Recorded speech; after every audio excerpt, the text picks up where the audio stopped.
Welcome to Midnight Passport, where sleep comes easy and the nightmares come easier.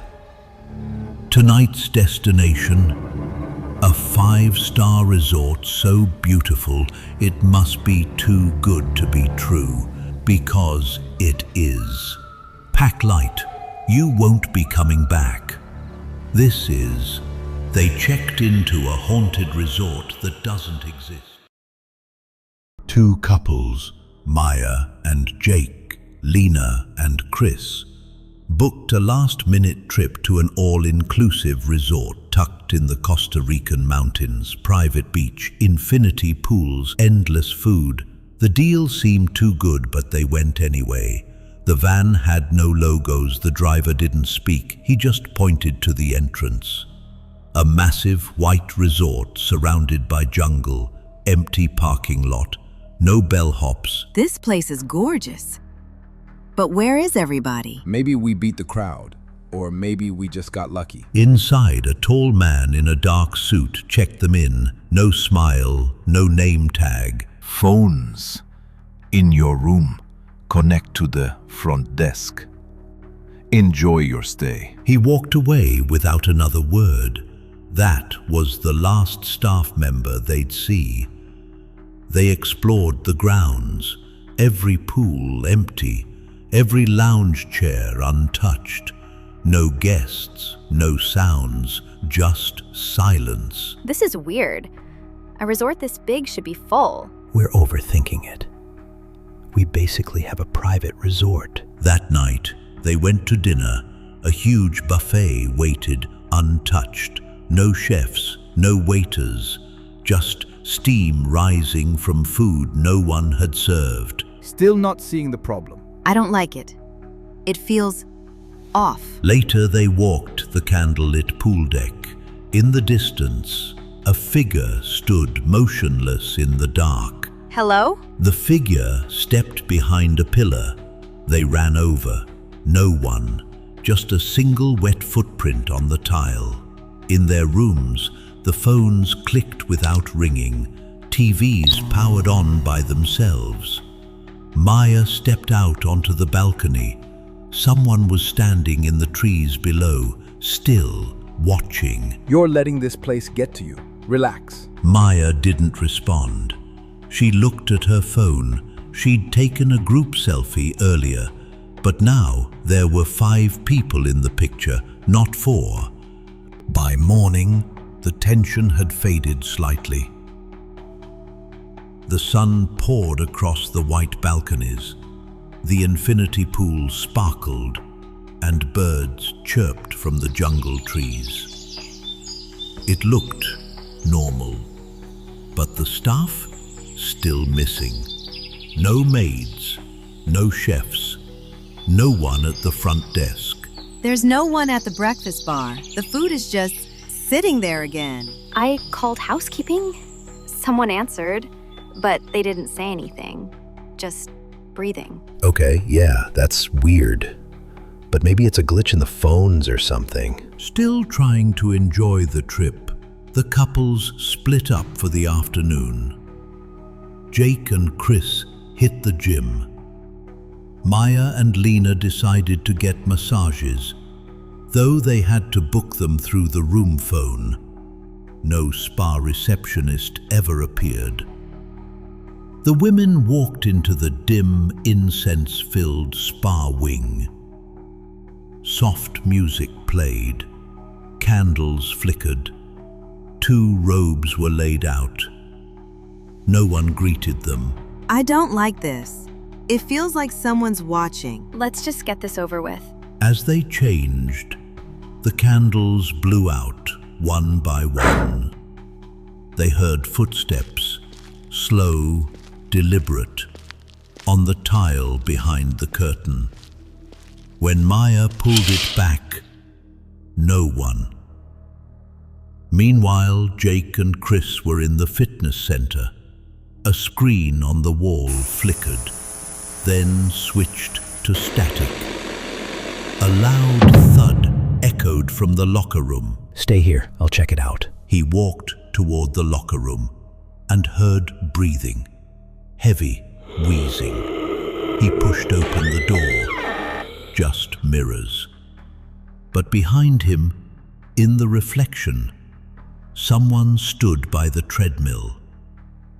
Back in the spa, Lena was lying face down on the table.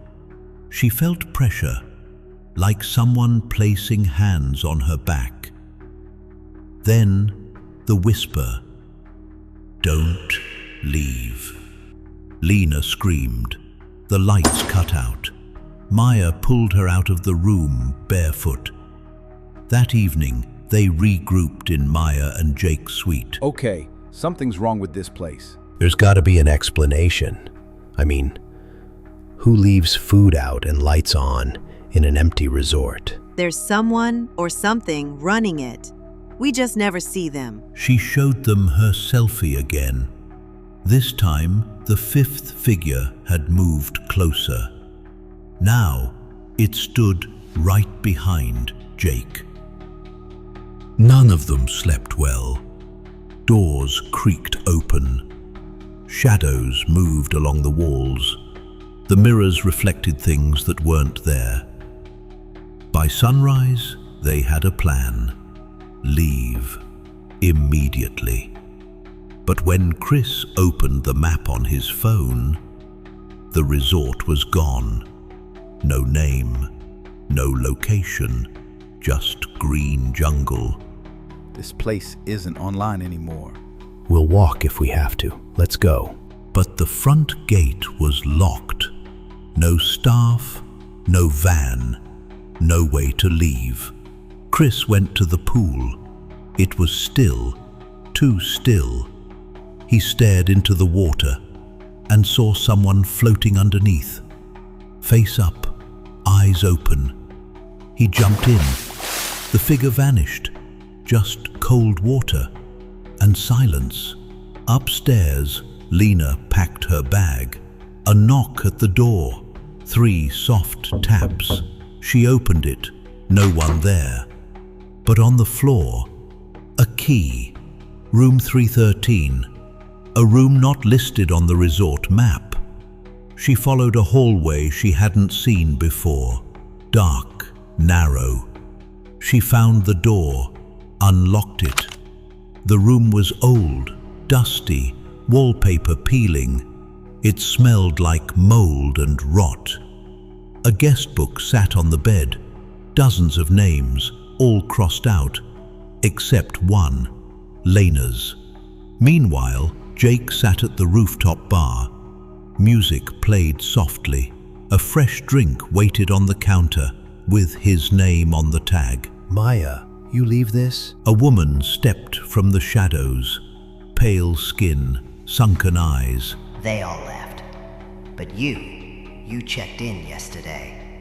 There's no checking out. Jake blinked. She was gone. But the drink remained, now filled with tiny black worms wriggling at the top. In their suite, Maya heard whispering from behind the mirror. She leaned in close.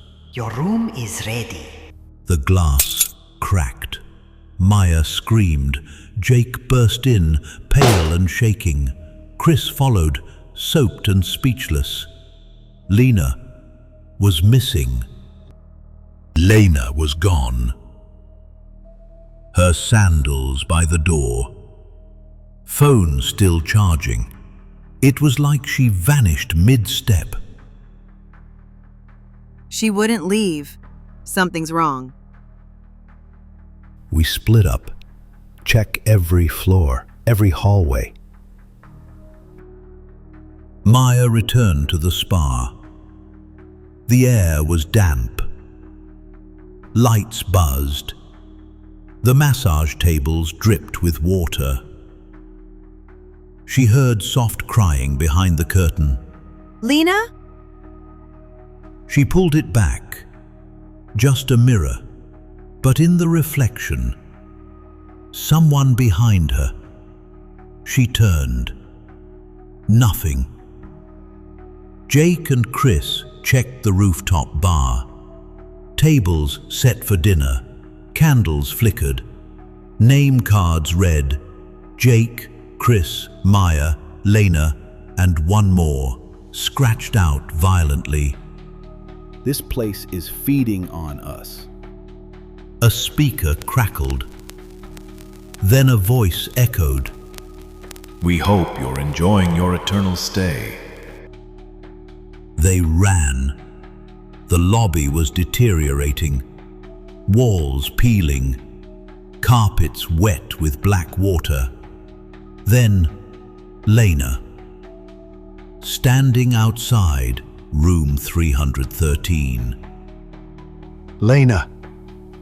She turned slowly, eyes empty, mouth moved, no words, blood on her hands. Please say something.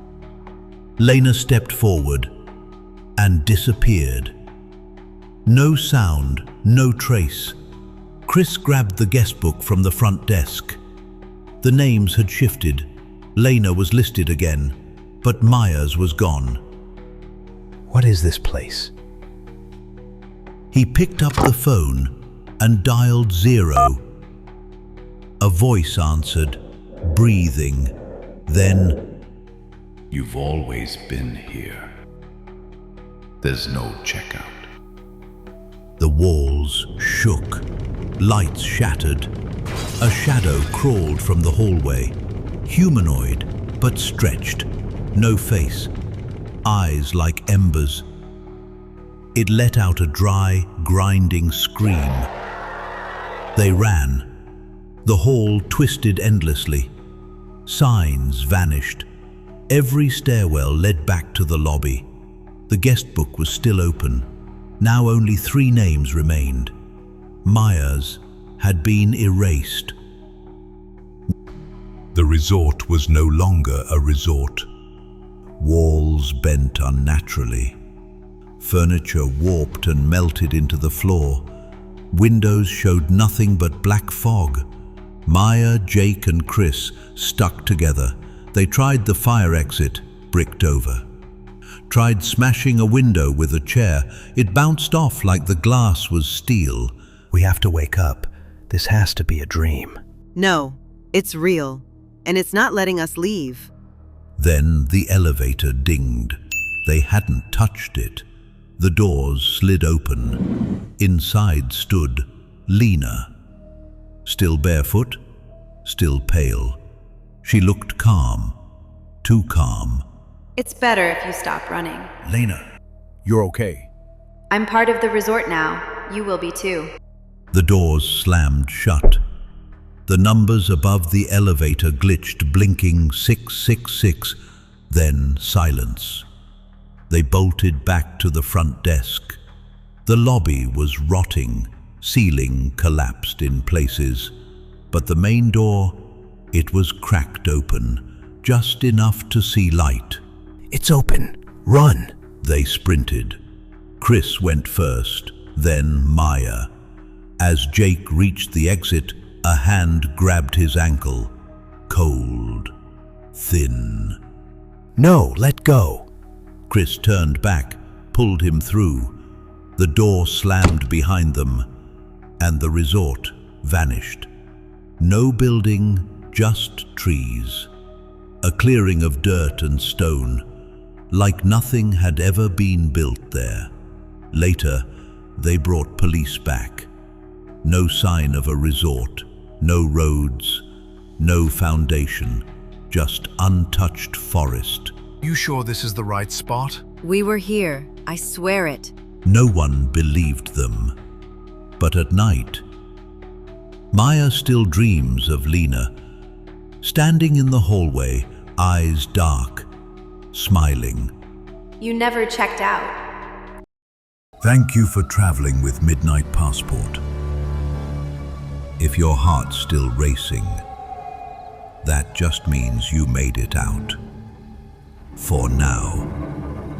Subscribe for more terrifying tales that take you far from home and even farther from safety.